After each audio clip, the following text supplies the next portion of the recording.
ಪ್ರೈಸಲು ದೇವರ ಪರಿಶುದ್ಧ ನಾಮಕ್ಕೆ ಸ್ತೋತ್ರ.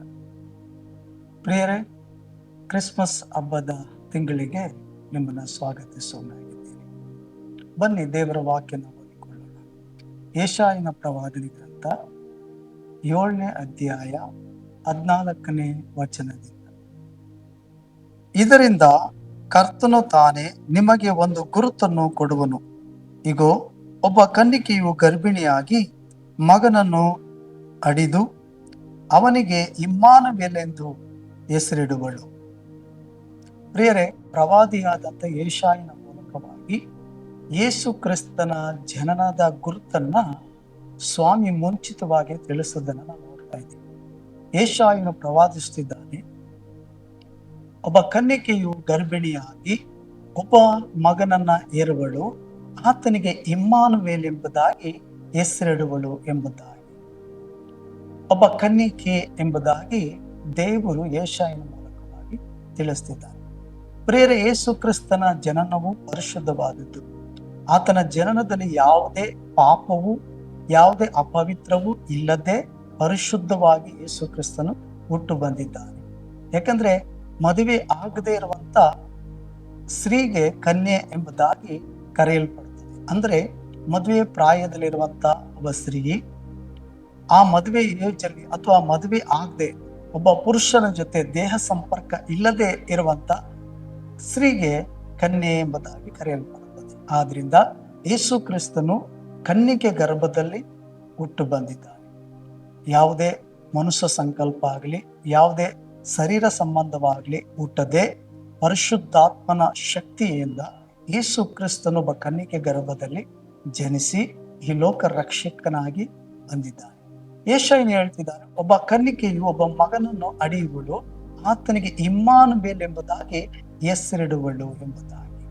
ಇಲ್ಲಿ ಒಂದು ಗುರುತು ಅಂದ್ರೆ ಯೇಸು ಕ್ರಿಸ್ತನ ಜನನದ ಮುಂಚಿತವಾಗಿ ಒಂದು ಗುರುತನ್ನು ಯೆಶಾಯನ ಮೂಲಕವಾಗಿ ದೇವರು ತಿಳಿಸ್ತಾ ಇರೋದನ್ನ ನೋಡ್ತೀವಿ. ಗುರುತು ಅಂತ ಹೇಳುವಾಗ ಹಳೆ ಒಡಂಬಡಿಕೆಯಲ್ಲಿ ನಮಗೆ ಅನೇಕ ವಿಷಯಗಳು ಕಣ್ಮುಂದೆ ಬರ್ತದೆ. ಯಾಕೋಬನಿಗೆ ದೇವರು ಕಾರಾರಿನಲ್ಲಿ ದರ್ಶನ ಕೊಟ್ಟು ಆತನು ಮಲಗಿದಂತ ಆ ಅರಣ್ಯದಲ್ಲಿ ದರ್ಶನ ಕೊಡುವಾಗ ಆತನು ಮುಂಜಾನೆ ಎದ್ದು ಆ ತಲೆ ದಿಂಬಾಗಿಟ್ಟುಕೊಂಡಿದ್ದ ಕಲ್ಲನ್ನೇ ಕಂಬವಾಗಿ ನಿಲ್ಲಿಸಿ ಅದನ್ನು ಗುರುತಿಸ್ತಾನೆ, ಇದು ದೇವರ ಮನೆ ಎಂಬುದಾಗಿ.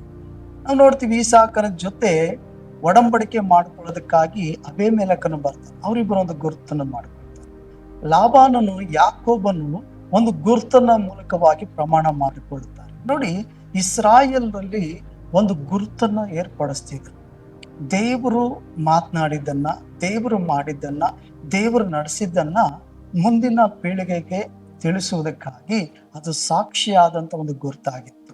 ಆದ್ರಿಂದ ಯೆಶಾಯನ ಮೂಲಕವಾಗಿ ಇಲ್ಲಿ ಸಾರಲ್ಪಡ್ತೈತೆ, ಈಗ ನಿಮಗೆ ಒಂದು ಗುರುತನ್ನ ಕರ್ತನು ಕೊಡ್ತಿದ್ದಾನೆ. ಅದು ಏನಂದ್ರೆ, ಒಬ್ಬ ಕನ್ನಿಕೆಯು ಒಬ್ಬ ಮಗನನ್ನ ಇರುವಳು, ಆತನಿಗೆ ಇಮ್ಮಾನುವೇಲ್ ಎಂಬುದಾಗಿ ಹೆಸರಿಡುವಳು ಎಂಬುದಾಗಿ. ನೋಡಿ, ಪರಲೋಕವೇ ಗುರುತಿಸ್ತು ತಂದೆಯಾದ ದೇವರು ಯೇಸು ಎಂಬುದಾಗಿ ಹೆಸರಿಡಬೇಕೆಂಬುದಾಗಿ. ಯೇಸುವಿಗೆ ಪರಲೋಕದಲ್ಲಿ ನಿಶ್ಚಯವಾಯಿತು, ಆ ಮಗು ಹುಟ್ಟೋದಕ್ಕಿಂತ ಮುಂಚಿತವಾಗಿ ಯಾವ ಹೆಸರಿಡಬೇಕೆಂಬುದಾಗಿ ಪರಲೋಕದ ತಂದೆ ನಿರ್ಧರಿಸಿದ. ಅದೇ ರೀತಿಯಾಗಿ ನಾವು ನೋಡ್ತೀವಿ ಪ್ರಿಯರೇ, ಇಮ್ಮಾನುವೇಲ್ ಎಂಬುದಾಗಿ. ಇಮ್ಮಾನುವೇಲ್ ಅಂತಂದ್ರೆ ದೇವರು ನಮ್ಮ ಕೂಡ ಇದ್ದಾನೆ ಎಂಬುದಾಗಿ ಈ ಹೆಸರಿನ ಅರ್ಥ. ದೇವರು ನನ್ನ ಜೊತೆ, ನಿಮ್ಮ ಜೊತೆ ಇದ್ದಾನೆ, ನಮ್ಮೆಲ್ಲರ ಜೊತೆ ಇದ್ದಾನೆ. ಆದ್ರಿಂದ ಆತ ನಿತ್ಯವೂ ನಮ್ಮ ಜೊತೆ ಇರುವ ಆತನಾಗಿದ್ದಾನೆ. ಆತನಿಗೆ ಇನ್ನೊಂದು ಹೆಸರು ಉಂಟು, ಏನಂತಂದ್ರೆ ಮಾರನಾಥ ಅಂತಂದ್ರೆ ಬದಲಾಗದೇ ಇರುವಂತ ದೇವರು ಎಂಬುದಾಗಿ. ಆತ ನಿನ್ನೆ ಇದ್ದಾಗ ಇವತ್ತು ನಾಳೆಯೂ ಏಕ ರೀತಿಲಿ ಇದ್ದಾನೆ. ಅನೇಕ ಜನ ನೆನೆಸ್ತಾರೆ, ಕಷ್ಟಗಳು, ಸಮಸ್ಯೆಗಳು, ಶೋಧನೆಗಳಲ್ಲಿ ಹಾದು ಹೋಗುವಾಗ ದೇವ್ರನ್ನ ಮರೆತು ಬಿಟ್ಟ, ದೇವ್ರು ನಮ್ಮನ್ನು ಕೈ ಬಿಟ್ಬಿಟ್ಟ ಅಂತ ಹೇಳಿ ನೆನೆಸ್ತಾರೆ. ಆದ್ರೆ ಆತನ ಎಂದಿಗೂ ಮರೆಯುವಂತ ದೇವರಲ್ಲ ಮತ್ತು ಎಂದಿಗೂ ಆತನ ಕೈ ಬಿಡುವನಲ್ಲ. ಯಾಕಂದ್ರೆ ಆತನ ಹೆಸರೇ ಇಮ್ಮಾನುವೇಲ್, ಅಂದ್ರೆ ಎಲ್ಲಾ ದಿನ ನಮ್ಮ ಜೊತೆ ಇರುವವನು, ಎಲ್ಲಾ ದಿವಸ ಎಲ್ಲಾ ಕಾರ್ಯಗಳಲ್ಲೂ ನಿಮ್ಮ ಜೊತೆ ಇರುವ ಆತನಾಗಿದ್ದಾನೆ. ಆದ್ರಿಂದ ಯೆಶಾಯನು ಹೇಳ್ತಿದ್ದಾನೆ, ಯೆಶಾಯನ ಮೂಲಕವಾಗಿ ದೇವರು ತಿಳಿಸ್ತಿದ್ದಾರೆ, ಆತನಿಗೆ ಇಮ್ಮಾನುವೇಲ್ ಎಂಬುದಾಗಿ ಹೆಸರಿಡು. ಇಮ್ಮಾನುವೇಲ್ ಅಂತ ಹೇಳುವಾಗ ದೇವರು ನಮ್ಮ ಜೊತೆ ಇರುವವನಾಗಿದ್ದಾನೆ. ಕಷ್ಟದಲ್ಲಿ, ಹೋರಾಟದಲ್ಲಿ, ಚಿಂತೆಯಲ್ಲಿ, ಶೋಧನೆಯಲ್ಲಾಗಿರ್ಬೋದು, ಸಂತೋಷದಲ್ಲಾಗಿರ್ಬೋದು, ಆತನ ಎಂದಿಗೂ ನಮ್ಮನ್ನು ಬಿಟ್ಟು ಆಗಲ್ವವನಲ್ಲ ಪ್ರಿಯರೇ. ಆದ್ರಿಂದ ವಾಕ್ಯದಲ್ಲಿ ನಾವು ನೋಡ್ತೀವಿ, ಮತ್ತಾಯನ ಬರೆಸುವರ್ತೆ 28ನೇ ಆತನ ಪುನರುತ್ಥಾನ ಆಗುವಾಗ ಆ ಸ್ವಾಮಿ ಒಂದು ಮಾತನ್ನು ಹೇಳ್ತಾರೆ ನೋಡಿ, ಯುಗದ ಸಮಾಪ್ತಿಯವರೆಗೂ ಎಲ್ಲಾ ದಿವಸ ನಾನು ನಿಮ್ಮ ಸಂಗಡ ಇರ್ತೀನಿ ಎಂಬುದಾಗಿ. ಅದೇ ರೀತಿಯಾಗಿ ಇಮ್ಮಾನುವೇಲ್ ಎಲ್ಲಾ ದಿವಸ ನನ್ನ ಜೊತೆ ನಿಮ್ ಜೊತೆ ಇರುವಾತನಾಗಿದ್ದಾನೆ.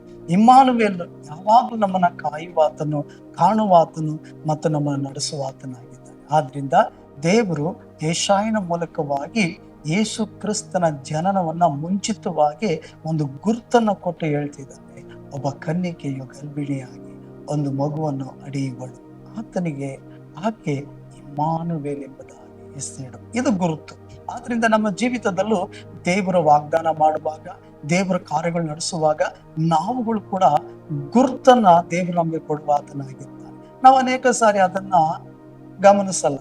ದೇವರ ಗುರುತುಗಳನ್ನ, ದೇವರ ನಡೆಸುವಿಕೆಗಳನ್ನ, ದೇವರ ಕಾಯುವಿಕೆಯನ್ನ, ದೇವರು ಮಾತನಾಡಿದನ್ನ ಹೇಗೆ ನೆರವೇರಿಸ್ತಾನೆ ಅನ್ನೋ ಗುರುತುಗಳನ್ನ ನಮಗೆ ಕೊಡ್ತಾನೆ. ಆದ್ರೆ ನಾವು ಅದನ್ನ ಸರಿಯಾಗಿ ಅರ್ಥ ಮಾಡ್ಕೊಂಡು ಹೋಗ್ಬೇಕು. ಆದ್ರೆ ಪ್ರಿಯರೇ, ಯೇಸು ಕ್ರಿಸ್ತನ ಜನನವು ಏನಾಗಿತ್ತು? ಒಂದು ಗುರುತಾಗಿತ್ತು. ಇಸ್ರಾಯೇಲರಿಗೆ ಒಬ್ಬ ಕನ್ನಿಕೆಯ ಮೂಲಕವಾಗಿ ಜನಿಸಿ ಬರ್ತಾನೆ. ಆತನು ಜನಿಸಿ ಬಂದಿದ್ದಾನೆ, ಆತ ನಮ್ಮೆಲ್ಲರ ರಕ್ಷಕನಾಗಿದ್ದಾನೆ ಮತ್ತು ನಮ್ಮೆಲ್ಲರ ಜೊತೆ ಇರುವಾತನಾಗಿದ್ದಾನೆ. ದೇವರ ವಾಕ್ಯವನ್ನು ಆಶೀರ್ವದಿಸಿ ಬನ್ನಿ ಪ್ರಾರ್ಥಿಸೋಣ. ಪ್ರೀತಿ ಸ್ವರೂಪನ ದೇವರೇ, ನಿನ್ನೆ ಇದ್ದಾಗ ಇವತ್ತು ನಾಳೆಯು ಏಕ ರೀತಿಯಲ್ಲಿರುವ ಮಾರ್ಪಡದವನು ನೀನಾಗಿದ್ದಕ್ಕಾಗಿ ಸ್ತೋತ್ರ. ನಿನ್ನ ಹೆಸರೇ ಇಮ್ಮಾನುವೇಲ್ ಆಗಿದೆ. ಎಲ್ಲಾ ಸಮಯದಲ್ಲೂ, ಎಲ್ಲಾ ಕಾಲದಲ್ಲೂ, ಎಲ್ಲಾ ಪರಿಸ್ಥಿತಿಯಲ್ಲೂ ನಮ್ಮ ಜೊತೆ ಇರುವವನು, ನಮ್ಮ ಕುಟುಂಬಗಳ ಜೊತೆ ಇರುವವನು, ನಮ್ಮೆಲ್ಲರ ಜೊತೆ ಇದು ಕಾಯ್ದು ಕಾಪಾಡುವನು ನೀನಾಗಿದ್ದಿಲ್ಲ. ಅದಕ್ಕಾಗಿ ಸ್ತೋತ್ರ ಸ್ತೋತ್ರ. ಯೇಸುವಿನ ನಾಮದಲ್ಲಿ ತಂದೆಯಾದ ದೇವರೇ, ಆಮೆನ್. Price the lord. ದೇವರು ನಿಮ್ಮನ್ನು ಆಶೀರ್ವದಿಸಲಿ.